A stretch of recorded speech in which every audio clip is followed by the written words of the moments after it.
Committee on the Remuneration Authority Members of Parliament Remuneration Amendment Bill. Point of order. The Honourable Michael Woodhouse. I seek leave for all parts to be taken as one question. Leave is sought for that purpose. Is there any objection? There is none. The question is that parts 1 and 2 and the scheduling clauses 1 and 2 stand part. Mr. Chairman. I call the Honourable Michael Woodhouse. Thank you, Mr. Chairman. It's my pleasure to take the first of what I hope won't be too many calls, because the bill is so well worded, clearly articulated and mathematically correct that I'm sure members who are of a mathematical bent will have no problem understanding. And on the other hand, there may be some questions from other less erudite mathematicians in the room, including, and I must acknowledge one of my colleagues whom I just can't remember in the second reading, pointing out the person who would aspire on behalf of Labor to be the Minister of Finance in a future Labor government, not understanding any of the algebra that was put in the bill. So I do hope that he's had some remediation over the dinner break.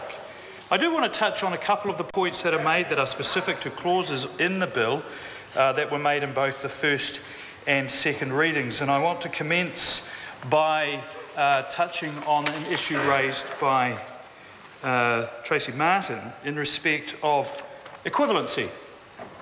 The question of the definition of full-time equivalent as described in clauses 18b(2) relating to how the average ordinary weekly earnings of full-time equivalent or FTE employees in the public sector is determined. And her question indicated, perhaps suggested, that equivalency was equivalent roles in the public sector. Now, the definition in that clause is very clear that that is not what is being suggested. Indeed, FTE or full-time equivalent is a very well-used nomenclature, not only in the public sector but in all sectors, to describe that which is full-time, not that which is equivalent. So it's not as if the Remuneration Authority is having to determine equivalent roles and then take a QES stratification of that. The QES, as published quarterly and smoothed in the way that the bill describes it, is the method for calculating. It's very straightforward. It doesn't require any great leap of faith or determination by the Remuneration Authority. Now, I want to also touch on the issues raised by a number of members in respect of the use of the quarterly employment survey, the public sector QES, as the determining calculation of the increase. And in particular, reference was made at least by Mrs. King, to a blogger's analysis which she described as highlighted an error in the bill as it was introduced, and suggesting it was the formula that somehow resulted in MPs' pay being higher had that originally bill been passed. That is simply not correct. And indeed, that was not what the blogger was saying either. All the blogger was saying was that if one calculates the QES from 2009 to 2015, the term of this government, the average no, that's not what Mrs. King said. Mrs. King said that the formula was flawed, which resulted in the withdrawal of the bill last week. That is not accurate. I mentioned that why it was withdrawn. If the member had been listening to my second reading speech, and I suggest she goes back to the Hansard, that was very clearly articulated. If she wants me to answer the same question a second time because she's mathematically challenged, I'm very happy to do that. But let's look at the annual QES as analysed by that blogger. Because indeed, it is true that the average... Mr. Farrow on Kiwi Blog, I can give that member the date if she wishes.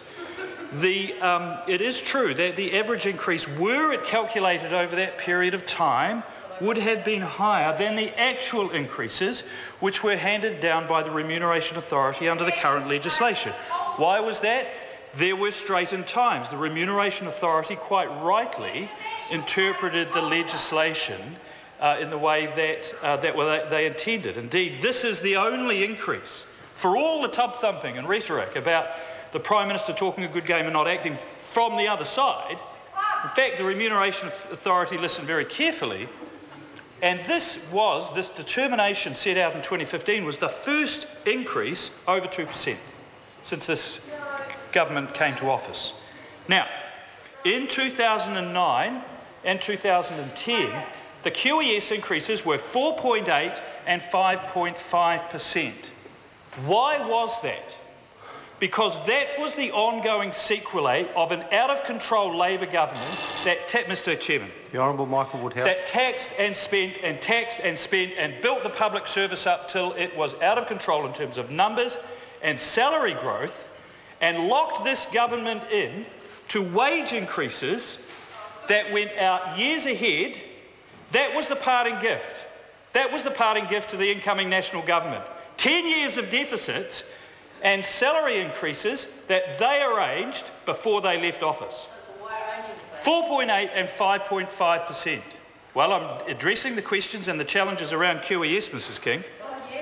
But if one looks at the moderate, sensible, serious analysis and control of government spending, as has been the case since this government came to office, and as articulated in the QES from 2011 to 2015, one paints a very different picture, which is why the QES and the salary increase that is the consequence of this bill when it is passed will be 1.5%. Now, I suggest to the Labor opposition, if they aspire to the Treasury benches again, they will do so knowing that their profligate spending will have direct benefit for them. And the public will have no truck with that. They had no truck with it when they did it as government. They were rightly thrown out as a consequence and look a long, long time away from getting anywhere near the Treasury benches.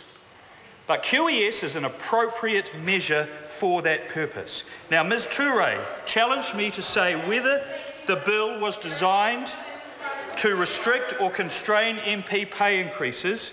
If that is the case, the Minister should say so. Well, I say this. It is designed to constrain members' pay increases to the same pay increases that are possible in the public sector they run. And I think the public understands that and says that that's fair enough. Now, it is true. The circular argument could be, well, the higher the public sector pay is, the higher the MP's pay is. And the counterfactual is also true. But I say good luck to any government that wants to run that argument, or any opposition that wants to run that argument, lest they be in government in the future.